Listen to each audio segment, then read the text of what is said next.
Madam, এই, তোর এত বড় সাহস, তুই এত দামি ঘড়িটা তোর হাতে নিলি কেন? আচ্ছা ম্যাডাম, এটার দাম কত?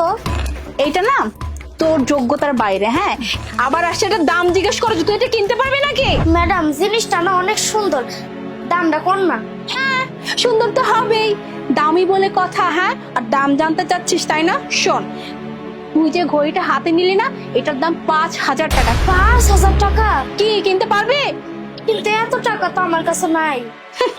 কে এখন 5,000 দাম শুনে হাওয়া বের হয়ে গেছে তাই না? আমি তো শুরুতেই তোকে বলছিলাম যে তোর যোগ্যতার বাইরে এইটা আসছে, আবার একটা দাম জিজ্ঞেস করা যায়। বের হতে এখান থেকে। ম্যাডাম, একটা কথা কই, আপনি না এই ঘড়িটা বেচবেন না, আমি পরশুদিন এই ঘড়িটা নিয়ে যাবো। কেন রে? পরশুদিন কি? পরশুদিন কি তুই কোন লটারি পাবি এমন ভাবে বলতেছিস? মনে করেন ওইটাই। কথা তো একেবারে মুখ থেকে মানে খয়ের মতো ফুটে। পরশুদিন এসে আমি ঘড়িটা নিব। শোন, এই ঘড়ি না তুই কিনতে পারবি না, হ্যাঁ? তাই বলছি এখান থেকে চলে যা। ম্যাডাম, দয়া করে আপনি এই ঘড়িটা বেচবেন না, আমি পরশুদিন খাইয়া এই ঘড়িটা নিয়েই যাবো। আমি তাহলে এখন আসি। আসছে ঘড়ি কিনবে।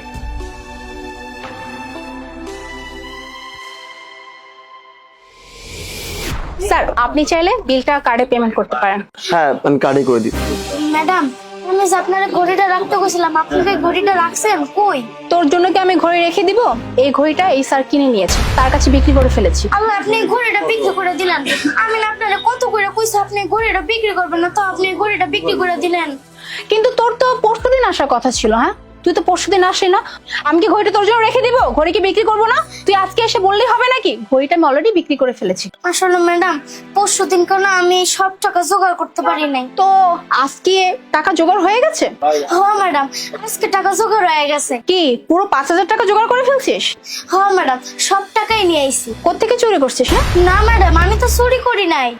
ম্যাডাম, আমি যেদিন এই দোকান তো বাইরে হয়েছি সেদিনকে আমি প্রতিজ্ঞা করছি আমি এই ঘড়িটা কিনবই। আর আপনি কি জানেন আমি এই ঘড়িটা কেনার লেগে কত কষ্ট করছি? যেই কাম পাইছি সেই কামই করছি। কখনো চা বেচছি, কখনো মানুষের গাড়ি পর্যন্ত মুছছি, মানুষের ঘর পর্যন্ত ঝাড়ু দিছি। আর আপনি এটা জানেন আমি মানুষের টয়লেট পর্যন্ত পরিষ্কার করছি খালি এই ঘড়িটা কেনার লেগে। তুমি সামান্য একটা ঘড়ি কেনার জন্য এত কষ্ট করছো, কিন্তু কেন? স্যার, আসলে কি আমার মায়ের না আজকে জন্মদিন।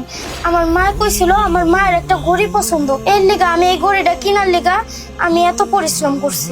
আর আমার মায়ের সবসময় একই কথা কয়, যে জিনিসটা তোর সাধ্যের বাইরে সেই জিনিসটা তুই যেমনে হোক তুই হাসিল করে ফেলবি। আরে ম্যাডাম, আমার কইছে এই ঘড়িটা নাকি আমার সামর্থ্যের বাইরে, এর লিগা আমি আজকে যেমনে হোক আমি টাকা ম্যানেজ করে এই ঘড়িটা নিতে আইছি।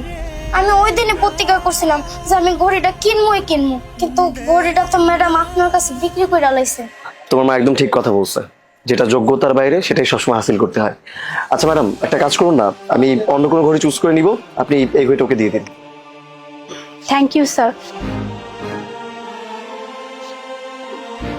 নে, এই ঘড়িটা এখন তোর, তুই নে। আচ্ছা ঠিক আছে, এই যে টাকা। না না, টাকা দিতে হবে না, এই ঘড়িটা আমি তোকে এমনি দিয়ে দিলাম। কিন্তু কে? কারণ তোর ব্যবহার অনেক ভালো লেগেছে এর জন্য। না ম্যাডাম, তাহলে আমি এই ঘড়িটা নিব না। আপনি যদি আমার ফিরে দেন তাহলে আমি একদমই খুশি হব না। আমি তখনই খুশি হব যেই সময় আমি এই টাকা দিয়ে এই ঘড়িটা কিনতে পারবো।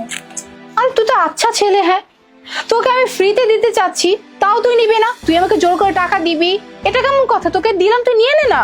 দেখেন ম্যাডাম, আপনি যদি আমার এই ঘড়িটা ফিরে দেন তাহলে আমি এই ঘড়িটা নিব না। আপনি আমার কাছ থেকে টাকা নিলে তাহলে আমি এই ঘড়িটা নিব। এই যে নেন টাকা। তোকে দেখে না আমি অবাক হয়ে গেলাম, এত ছোট বয়সে তোর এত আত্মসম্মান বোধ। যাই হোক, তোর মা না তোকে নিয়ে একদিন অনেক গর্ব করবে। এখন দাঁড়িয়েছিস কেন? যা, তোর মাকে ঘড়িটা নিয়ে উপহার দে, জলদি যা। আচ্ছা ঠিক আছে ম্যাডাম।